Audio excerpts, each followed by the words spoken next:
for $500,000 house, all you need is $25,000, and your POF for a family of 4 is already $21,000. So if you bring $21,000 and you need $25,000, at the point of landing, you already have almost all you need to buy a house. Right. Hi guys, welcome back to my channel. If you're new here, my name is Obehi. I'm a mom, a content creator, and a social worker based in Regina, Saskatchewan, Canada. And today I have here with me the husband, the partner, the boyfriend. Bobo is here today. Kindly introduce yourself to us. Well, like she said, I'm the Bobo in all our videos. My name is Dami. Pretty much that's it. My name is Damilola, and yeah, so his name is Damilola, and he's my husband for a while now. Anyway, people have been asking on the channel how we're able to get our house within 6 months of coming to Canada, and I just deemed it fit that he comes here and join me in shooting this video because he went through most of the processes.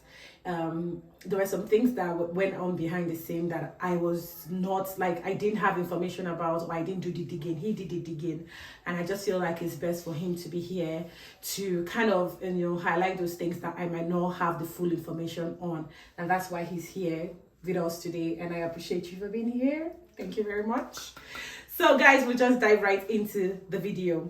So somebody on YouTube asked me how was I able to build my credit within 6 months, and how was I able to purchase my house within 6 months of landing in Canada. And we're just going to highlight the things that we did as soon as we got into the country, all the way to when we got the house. So babe, when we came, what did we do to put us in a situation where we were able to afford the house and also have enough credit? Like, what did we do to build our credit to get us to where we are today?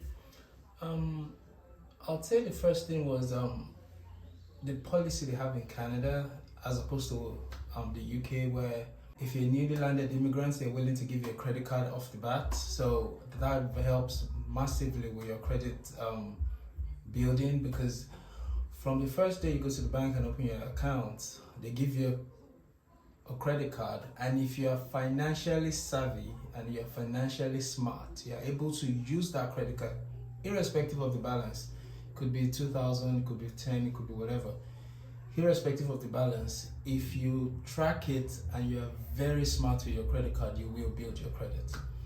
Yeah, so what we did was we tried to make sure that we do not spend more than 30% of our credit card limit monthly. And then we also made sure to always pay our minimum balance before the due date, so we are in the good books of the credit bureau, right? Yeah, so you try to keep your utilization below 30%. Ideally, what I did, because I tracked both credits for myself and my wife, was to keep it around 20%. So our limit was $2,000 at that point, and I ensured that at the end of each cycle, we don't hold more than $400 each, which will be easy to pay off completely the next month. Then we repeat the cycle, we run the credit to $400, and we stop spending our credit card. So with that, you build your credit every month. You see your credit rating go up and up. Yeah. So another thing that really helped us, that we give glory to God for, is that we were able to land good jobs as soon as we came. But that doesn't mean that if you don't have a very good job, you cannot afford a home. But it just helped us to be able to have great affordability to help us get a good home of our choice. So babe, can you talk more about that? I'll backtrack a little bit and say, okay, what I would say is the first step after you land, like we said, is a credit card. But prior to actually landing, if you have your POF, as a new immigrant when you're coming, you're supposed to have your proof of funds. So if you have your POF, able to land good jobs. Okay, so I'm not saying people cannot buy house with survival jobs, don't get me wrong. But if you're able to land a good job, then you are lucky enough to land that job, you don't get to spend your POF. So that helps you massively with your down payment, because let's be straightforward, all you need for your down payment is 5%. Right. So for $500,000 house, all you need is $25,000. and your POF for a family of 4 is already $21,000. So if you bring $21,000 and you need $25,000, at the point of landing, you already have almost all you need to buy a house. Right. And all you need to show is 3 months pay slip. So Right. ideally, you can actually buy a house in 3 months. You don't even have to wait up to 6 months. You can buy a house in 3 months, and that's the honest truth. You might need up to 6 months because you need to build credit. So you might give yourself a bit of time to build the credit, as we have discussed earlier in this video. So we were able to land, I'd say, decent paid jobs. So it helped us. So aside the fact that we had our POFs, we're able to save actively, and also with the support from the Canada government, you get help with your kids. You get all those other Benefits. so all those other benefits and all. So they help you save, and if you're actually, if you budget right and you save very well, then you have all you need in no time to buy the house. Yes, so when he said budget and save, there was something that he did that was very, very spectacular that I appreciate him for. He had a spreadsheet, like an Excel sheet, where he put our expenditure, our income, and kind of check and balance to know what we're spending, so that we could actually track and know if we are going to be able to afford a mortgage at the end of the day. And that really helped us. There were some other things that we did. We kind of cut down on the kind of food we eat, like buying excessive groceries and all that. We just kind of put a check and balance to our expenses, just to be able to prove that we could afford the mortgage, right? Yes. And about the spreadsheet, okay, so I'm a numbers guy, so that's just it.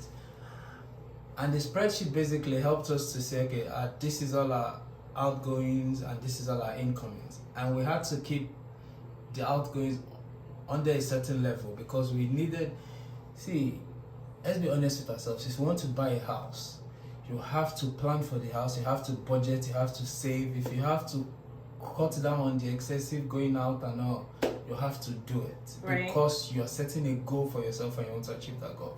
So the spreadsheet was just a tool that helped us to achieve it, and we could see all our financial statements in one go.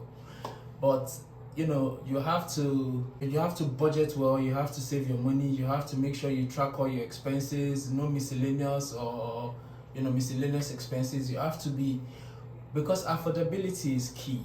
When they do a stress test for you, the stress test will determine the type of house you can buy, because it will determine the kind of money you are likely to get approved for. Yeah. So you have to keep your expenses low and keep your savings quite high with your income. Then you can pass the the affordability test. Yeah, that's really true. Like, we just try to clean up our accounts, and then we also try not to have unexplained income coming into our accounts, because that also could hamper you being able to be approved for a mortgage, right, baby? Yes. So in the Western world, they are so particular about money laundering. Right. And we, from the part of the world we are from, we don't care about things like that. So you have to be very, very, very conscious about those kind of transactions. A large unexplainable sum must not reflect on your statement when you're trying to get a mortgage. I know a lot of Nigerians that will go on all those exchange groups on Telegrams and will buy 5,000, 10,000, and one individual that you don't know from Adam will just do a transfer of $7,000 into your account. When you submit that statement and your underwriter asks you, or asks your mortgage broker, where this money is from and why this money came into your account. Exactly. If you cannot explain it, then you probably won't get the mortgage. Right. So even if you don't have your money here in Canada already and you're trying to move money from back home here, make sure it's a traceable means of transfer. Yeah. Make sure you can explain it. Oh, this money came from X investment, it was in my account, I did the transfer from my account back home to my account here. You can explain the source of the money. Yeah. As long as you can explain, you're fine. So, don't try and get mortgage with an unexplainable fund in your account. Right. Yeah, basically that's it. Some people use things like free change, lemonade. This no sponsor. They haven't sponsored me, but I'm just saying a train out there that yes, people use things like that just to be able to show like a traceable, make their funds traceable, like they can explain and say, I had this money back home, I did this transfer with this app, and I got the money here in Canada. So yeah, moving on from that, when we knew that we could like arranging our money and all that, another thing we did was we looked for a mortgage broker to kind of tell us how much we could afford. So the mortgage broker kind of broke it down to us, doing like a background check on our credits and our job history and everything, to be able to tell us how much we can afford to help us go into the market and start looking for a house based on our affordability, right there? Yes. And I'll say this here. If you're buying a house or if you're intending to buy a house, information is key. Right. So if you have like friends that have bought houses before you, good friends that are willing to share information with you, make sure to reach out to them and have a chat with them. Right. Shout out to our friend that introduced us to his broker. So we spoke to the lady, and the lady did a stress test for us. She took all our information, like she said, our background, credit information and everything. Then she told us how much we could afford. So with that figure in mind, we started looking for houses and we started going to builders to say, okay, so if you go to a builder and they tell you this house is 700,000 Canadian dollars, JJ, because you can't afford it. Thank you. But if they show you a house that within your budget, then you can start to entertain the idea of, oh, do I like this house? Do I like the kitchen? Do I like the layout? Do I blah blah blah?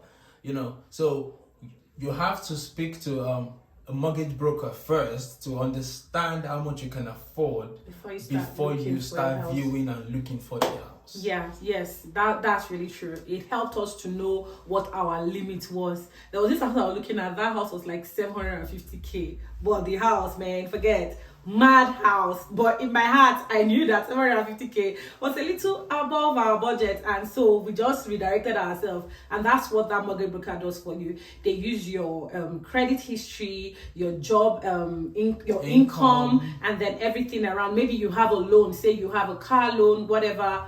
All those things they put into consideration, and then when you find a house, if it's going to have a legal basement, it also it helps you with your affordability, how much you can afford, because they believe that you should be able go on with that. Okay, so the legal basement part of it, how it helps with affordability is because they run with the assumption that you're going to rent that basement out. So and it's going to bring income, right? Exactly. So it's going to bring income. So they calculate the income as if you already have it. So that increases, the amount of house they'll probably qualify you for. Yeah. So let's say, for example, you could only afford like $300,000 house. When they calculate with your legal basement, it might now bump you off to like maybe $350,000 house, or if you're $360,000 house. That's what having a legal basement, like that's what it does for you. It gives you more affordability on getting the house. So another thing again that we actually needed was a lawyer. We needed a lawyer at closing to help us with all the legal documents and stuff like that. So you are also required to have an amount of money as well as your down payment at the day of closing to cover the lawyer cost and other things. Can you speak more on that? So there's so she's talking about the closing costs. So do not just think once I have the 5% down payment, that is it. You must calculate your closing costs, because you must pay your lawyer, and there might be unforeseen expenses that will creep up before you close. And as I said that because it happened to us. Right. So I have a friend that when he closed, they had not done the evaluation of his property tax. So he didn't get to pay property tax until they did the evaluation. So he had like 2-3 months of not having to pay property tax. When we closed, our builder had done the property tax. In fact, our builder had paid the property tax for the whole year. He just calculated from our closing dates to the end of the year and said, for you to close, aside your lawyer fee, your title change, and other closing costs, this is another X amount of dollars that you have to add and pay before closing to close, which we had to rack our brain on how to get that money. Glory be to God, we were able to get it. Yeah. So then another thing about affordability, and this is just a suggestion and an advice from us. If they tell you can afford 650,000, if you like, you can buy a $650,000 house. Interest rate is high. Your mortgage will be high. Yeah. If you you can buy a 5-bedroom, 3, whatever you want. We have a small family, and we chose to buy way less than our affordability because it will reduce our mortgage. It will reduce. So because they tell you qualify for 1 million, doesn't mean you have to buy a $1 million house. You have to apply sense. Yeah, sense is needed in everything. Wisdom is key. So, and I leave it to you, and I assume you have sense. So as you can apply your sense, to each his own. God will help us all. Yeah, basically. So after all that was done, we went to our lawyer, we signed on the documents, and then we, took possession of the house. And yeah, that was how we became homeowners. Those were the things that we needed to do to get to that point.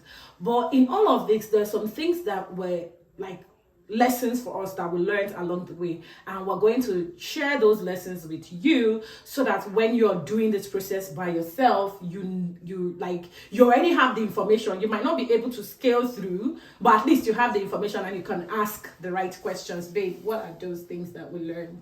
The lessons learned is the builder, your mortgage broker, all of them might not tell you everything, right, or they might forget to tell you. Let's put it like that. Let's give them the benefit of the doubt that they might forget to tell you everything. So it is key. Ensure you do your own research. Right. So there's something called the GST rebate, and it depends on how much your house is, whether you get the full rebate or you get a certain percentage. Yeah.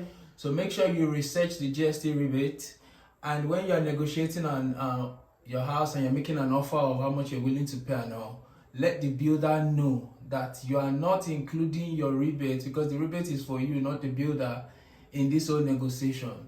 If they're going to accept your offer, let them accept. If they're not going to accept, they should not accept. You people will renegotiate and all that. Just know that there's something called the GST rebate. You can go and read about it, and it's like a benefit from the government for you. It's not a lot of money. It might be 1,000 to maybe 1,500, but at all, you go do something. So most builders will ask you to sign it off to them. And they take that money, but it is your money. And make sure from the beginning you tell them that you're not willing to sign anything. Ask them about it. Let them explain to you why they feel they should take the money after you have made an offer and they agreed to the offer. We didn't have that. We had the information, but we didn't have it completely. It wasn't really clear to us, and that was one mistake that lessons learned. Let's put it that way. Lessons learned that we learned. So if you are going to buy a house, make sure to ask those critical questions so you don't get cheated or swindle off some amount of money, right? Yeah. And another lessons learned would be there are some brokers, I don't want to specify, that will tell you that you need 10% of your house value to be able to qualify for a mortgage. It is not true. Yeah. They will tell you, oh, you have to do this, but it is not true. You have to you have to do your own market survey. You check different brokers, test the waters. If it's a white or a black broker, whatever the color, just go for a broker that can help you with the resources you have. Right. Do not think, oh, because this broker is from my country or my race, it's going to give me the best deal. They happen. Yeah. So, do like a comparative survey and check reviews. Talk to as much brokers as you can. Do not commit to one. Another lessons learned will be the same thing with the broker do with the lawyer. Yeah. Talk to as much lawyers as you want. You see, there are some lawyers that are glorified administrative officers. There are some lawyers that will actually do the lawyering. Yeah, fights for you. They'll fight for you. So, and if you go for the cheapest lawyer, the cheapest lawyer might not always be the best deal. You might just be employing a glorified administrator that will just put paperwork for you. Just help you and arrange your paper together and not do the lawyer work. The lawyer work they're supposed to do. Right. So just do an extensive research and compare and talk to other people that have bought houses and go on Google and search for lawyers and just call random people and talk to them and decide on who you want to work with. Right. So guys, yeah, that's it. That's basically it. And the rest is history, right? Sorry to interrupt. Another thing I just want to add is there's some brokers that will probably tell you need 6 months of your pay stub. You need to print your account statement for 6 months. In fact, you need to print account statement for 9 months. All those things is 3 months you need. It's 90 days. In fact, 90 days. Let's say from the 1st of February to the 1st of March is 30 days. 1st of April, 1st of May, that's it, 90 days. That's all you need to print with your employment verification, and they check your credit and all the documents from the builder that you're buying house from. That's all you need. They will do all the work they're supposed to do. If you see a mortgage broker that cannot do that, go and look for another mortgage broker. They don't know their work. That's just the simple truth. Buying a house is not so much of a big deal. Yeah. As long as you have your down payment and you can save your money, your expenses is less than your income. You have a reasonably high income, so your affordability is high. It's not a big deal, I'll be honest with you. And you can do it. Like, what we're just saying is that it's possible. It's can do possible. it. As long as you have the information and you know what to do, you can do it. But anyway, guys, thank you very much for always stopping by this channel. Thank you for engaging on the channel. I hope this information was very helpful to you. If you've gotten your house in Canada and maybe you made some mistakes or there were some things you learned while you were on the process, could you please share it with us in the comment section? I know people will be looking out there to also get information. And we just want to say, give this video a thumbs up so that YouTube can recommend it for other people. And maybe is there any other thing you want to say, like a parting message to our friends and family out there? If you've not subscribed to our channel, why? What is your game? What is your game? Yeah, yes. What is your game? Please kindly subscribe, please. Eh? Subscribe and support the family. Biko Oshubamire. Thank you very much for your love and support. Until we see you again on my next video. Do have a nice day, guys. Bye. Bye.